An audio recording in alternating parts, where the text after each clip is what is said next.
Want an easy step-by-step guide for building your new telehealth program? Even before COVID-19, telehealth services were taking off. Now, telehealth is even more accessible and prevalent.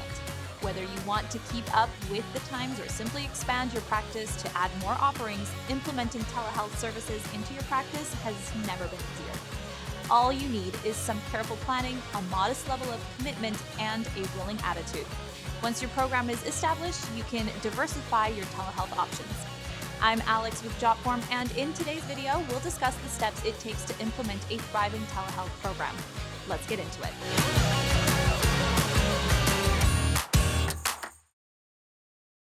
Just like a vacation, soccer match, and treasure hunt, you've got to have a plan. Start by outlining your program's objectives as far as your telehealth extension is concerned. Ask yourself these questions. What do you want to accomplish? Do you want to make your services more accessible? Do you want to reach new patients? Take into consideration how your new offerings will affect your revenue, patient retention, wait times, overall patient satisfaction, and staff efficiency, among other things. Narrowing down a clear set of goals and objectives will give your telehealth program parameters for success. After coming up with a game plan, narrow down how you want to use your telehealth program. How are you going to tailor your approach so that it meets the needs of your practice, current patients, and potential new patients?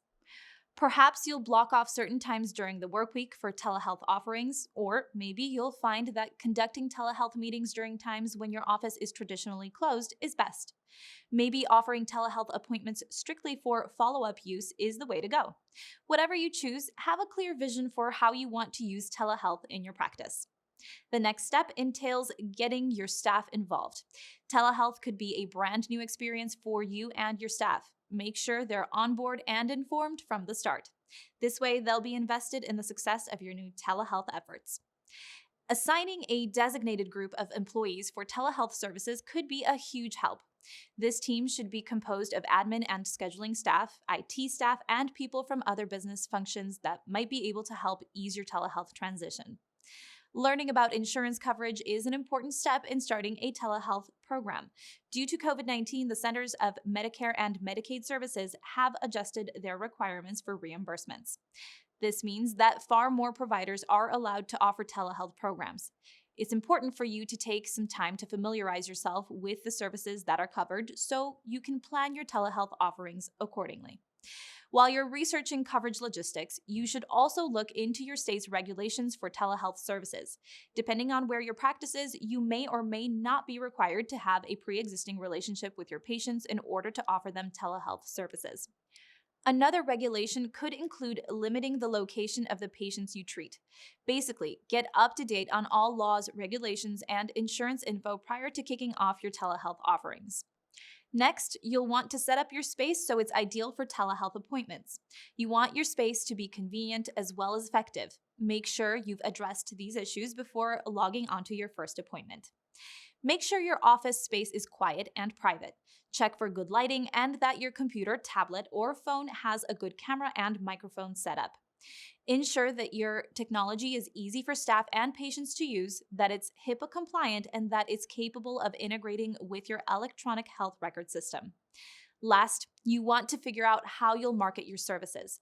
Let your patients know that you're branching into telehealth offerings with signs in your office, announcements on your website, email campaigns, and good old-fashioned word of mouth. Although telehealth is a new, exciting, and an advantageous road to explore in the healthcare industry, not all of your patients will be interested, and that's okay. The purpose of telehealth is to reach those in need while still serving your current in-person patients. With online offerings comes a need for online forms. Jotform has numerous customizable forms that are HIPAA compliant as well.